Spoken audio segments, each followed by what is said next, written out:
Welcome to the massive open online course Introductory Concepts of Digital Computing offered by Swayam. Dear friends, here we start with the first module, Introduction to Digital Computing. It's the time to explore the world of digital.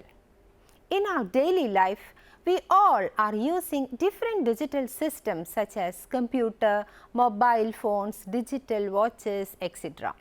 Have you ever thought of the working of such systems? What do you mean by digital and why digital computing? This session will help you to have some insights on digital systems. Here, we focus on the fundamental introduction to digital signals and digital circuits. The term digital refers to the performance of computational tasks using digits. In the olden days, computers were the machines mainly integrated with digital electronics. But now we can see several applications of wide range of digital devices comes in our daily routine.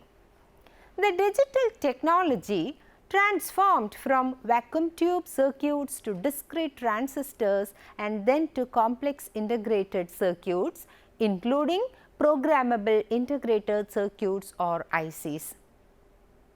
Many of such ICs can be combined into a single chip. This is how the technology progressing. So, dear friends, this module provides you a broad overview of the important concepts used in digital computing devices. The history of computers starts from abacus. It was the very first digital computing model. Later, a programmable calculator was designed by a British mathematician, Charles Babbage. A general purpose computing machine named as analytical engine designed by Babbage in the late 19th century was analogous to the modern computer, and he is known as father of computing for his contributions to the design of digital computing devices through his analytical machine. Actually, it was a digital system which used decimal numbers, or we can say base 10 numbers. The computing devices designed on those days were using decimal number system, and there were few machines using binary number system too. In 1946, a new electronic digital machine named as ENIAC, the Electronic Numerical Integrator and Computer, was developed by John Mauchly and J. Presper Eckert at the University of Pennsylvania. This is considered as the first programmable general purpose electronic digital computer. In the beginning, this machine handled the numbers expressed in decimal system and later changed to binary number system, which uses only two digits 0 and 1. There onwards, the digital devices relied on binary number system at machine level to store, process and transmit information. Positive and negative logic. Any digital computing device involves a set of logic circuits and systems. The states of these circuits and systems are represented by two voltage levels, high and low, and the combinations of these two states are called codes. These codes, made up of high and low states, are used to represent numbers, alphabets or any other information in a digital device. Generally, a high voltage is represented by a binary digit 1 and a low voltage is represented by another binary digit 0, and it is known as positive logic. 1 corresponds to high and 0 corresponds to low, that is positive logic. We also have another system where a high voltage is represented by 0 and a low voltage is represented by 1, and it is known as negative logic. Both positive and negative logic is used in digital systems, but positive logic is commonly used. I told you now high and low are voltage levels. Actually, high or 1 refer to a voltage range, that is any voltage between a specified minimum, say Vh min, and a specified maximum Vh max. Similarly, a low or 0 refer to any voltage between a specified minimum, say VL min, and a specified maximum value VL max. So, what about the voltage level comes in between? As you see in the diagram, what comes in between, that is the voltage level between Vh min and VL max, is unaccepted. Digital circuits are designed in such a way that it responds to voltage levels that are within this defined or specified range. Otherwise, it will not be accepted. There are different circuit technologies such as TTL, CMOS, etc. in digital electronics. The range of voltage level used in different technologies will be different from others. The voltage levels that are alternating between high and low are represented in digital systems as digital waveforms. Now, let us see how a digital wave is formed. Digital waveforms. When the voltage level goes from a low level to high level and return back to its low level, it is called as positive going pulse or positive pulse. And a negative pulse is formed when a high voltage level goes to low and reach back to high level. A series of such pulses form a digital wave. The first edge of the pulse, which occurs at time t naught, is known as the leading edge. In case of a positive pulse, it is the rising edge, and in case of a negative pulse, it is the trailing edge.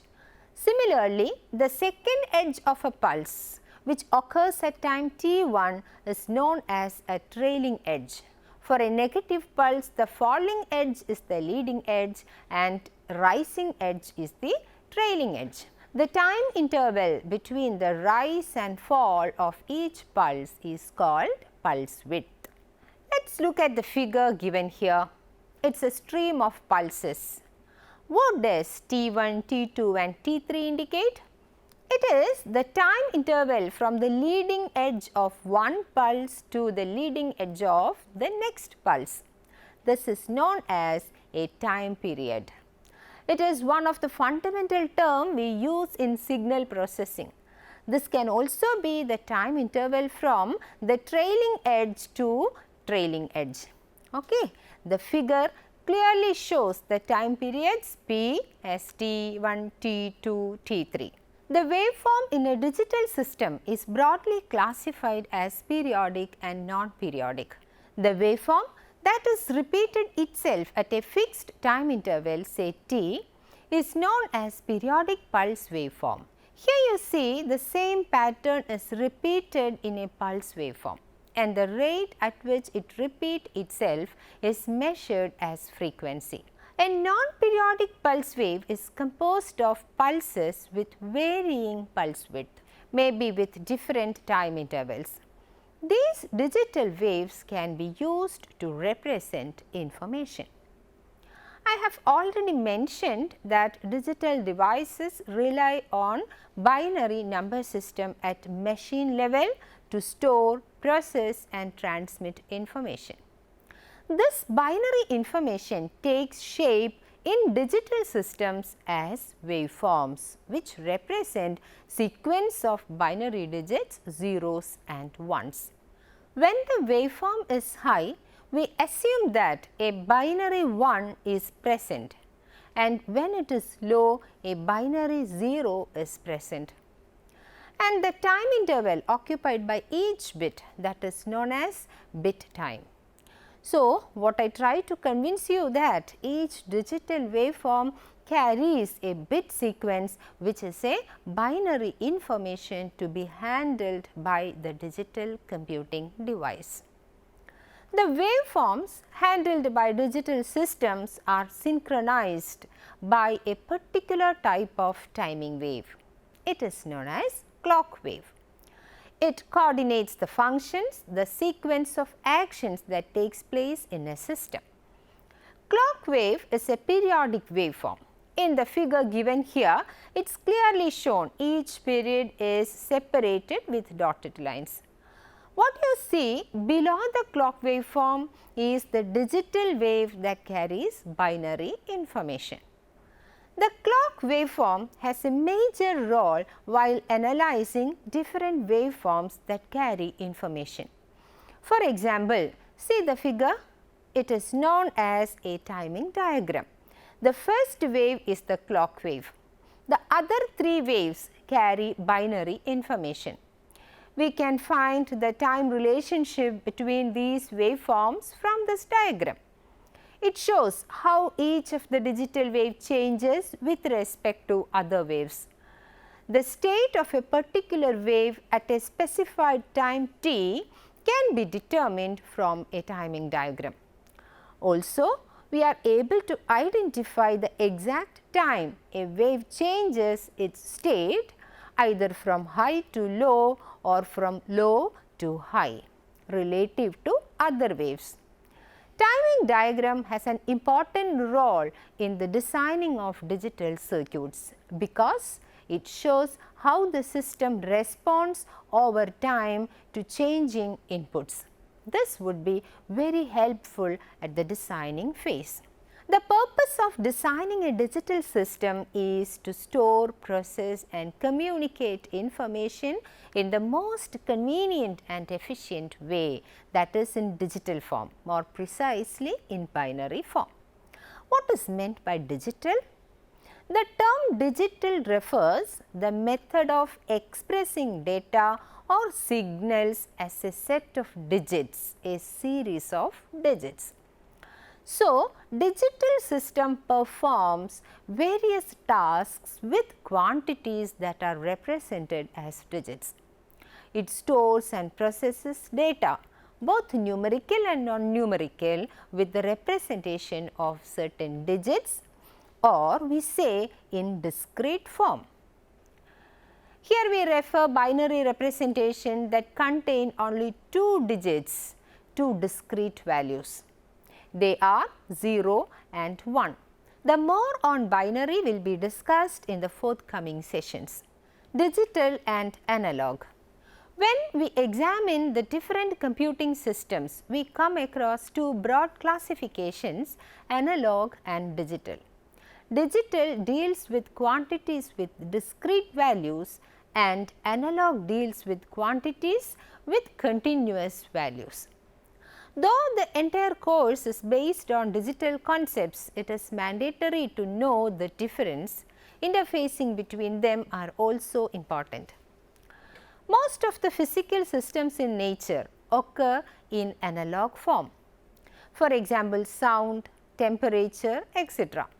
These are analog quantities that take a continuous range of values. You might have noticed how the temperature varies. Does it happen instantaneously? The temperature does not go from one value to another value, say 70 degree to 71 degree in an instant. It takes all instantaneous values in between, 70.01 degree, 70.02 degree, 70.021 degree, 70.025 degree, etc. Then how does the graph of temperature appears? As you see in the figure, it will be a smooth curve. It is the same for any analog quantities such as pressure, sound, etc. Analog signals are made up of such continuous waves. They have varying frequency and amplitude values. Suppose we are taking the temperature reading at a regular interval, maybe at every hour. See the graph? We get a set of values, sampled values over a period of time. We take samples on each hour of the day. For example, at the 5th hour of the day, the temperature is 70 degree. At the 10th hour of the day, the temperature is 85.5 degree, etc. Now, we have sampled the temperature values at discrete points. Note that these samples retain the shape of the analog waveform. The more samples we take, the more accurate will be the digital representation. What you see here is not the digital representation, it is just sampled values, analog values. The process of selecting sufficient number of discrete values that represent an analog wave is known as sampling.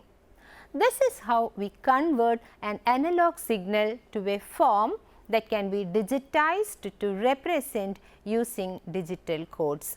Each dot on this graph, that is each sampled value, falls in different voltage ranges. Each range can be represented by a digital code that consists of zeros and ones.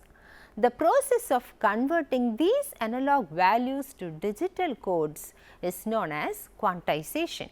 During quantization, the analog digital converter converts each sampled value of the analog signal to a binary code. Thus, we obtain a digital signal. Digital circuits. The circuit which produces a digital signal is called a digital circuit. They are the important components of electronic devices. Different types of circuits perform different operations based on the input they receive. Obviously, digital circuits play an important role in digital electronics. Digital circuits are made from a large number of logic gates, and these circuits perform different Boolean logic functions, the fundamental concepts of digital processing. Unlike analog circuits, the digital circuits are in two forms, synchronous and asynchronous. Synchronous means the operations are coordinated with a clock signal. So, it gets a common time reference. These circuits are used in counters, registers, etc., where we are able to predict the behavior. But asynchronous circuits do not use clock signals. They do not wait for clock signals, instead driven by the changing input pulses. In the design of applications where speed of operation or quick response does matter, there we go for asynchronous circuits. In a digital system, these logic circuits are made up of various logic gates. They are the building blocks of a digital circuit.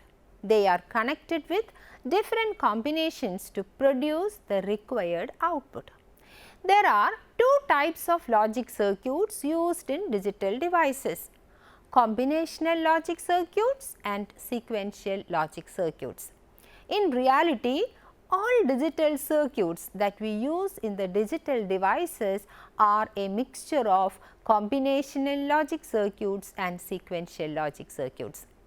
The sequential circuits are used to construct finite state machines, and it is also used in memory circuits.